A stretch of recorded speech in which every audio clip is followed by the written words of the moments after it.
How to add or remove Microsoft account on Windows 11. Hi everyone, I'm here to assist you today. Without any delay, let's jump right in. First, open Settings on your device and click on Accounts in here.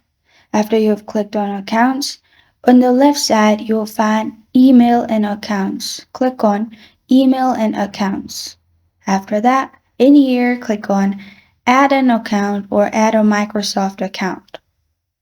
Then add your email and then press on Next at the bottom. After you press on Next, in my option it's check your phone and add 56 number in the phone.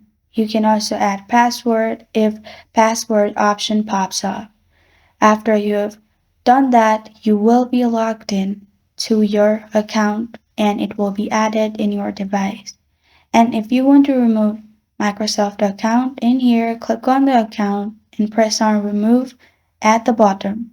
After you've pressed on Remove, press on Yes in here. After you've done that, it will be removed.